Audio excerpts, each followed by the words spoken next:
What date made you want to leave immediately, and why? I matched with a guy on a dating app. The night before we met, I casually mentioned that personal hygiene and being well-groomed were really important to me.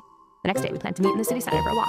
I also told him I had a manicure appointment later, really because I like having a time limit on first dates in case things don't go well. I arrived on time. He texted me saying he was running late, so I ended up waiting outside for about 20 minutes. It was autumn and pretty cold. When he finally arrived, he immediately tried to hug and kiss me before we had even said hello. I awkwardly stepped back and just gave him a quick hug.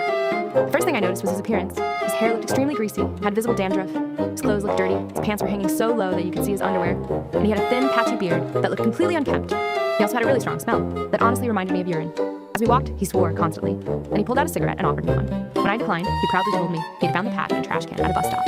While he was taking out the cigarette, I noticed his fingernails were packed with dirt. The final straw came after he finished smoking. There was a trash bin only about a minute away, but instead of using it, he threw the cigarette butt straight into the river. At that point, I knew I wanted to leave. The strange part was that over text, he had seemed polite, funny, and completely normal. I never would have expected this. Luckily, I already had my manicure as an excuse. I pretended my nail technician had called and asked me to come earlier, apologized, and left. Later that evening, I blocked him. So, what's the worst first date you've ever had that made you want to escape immediately?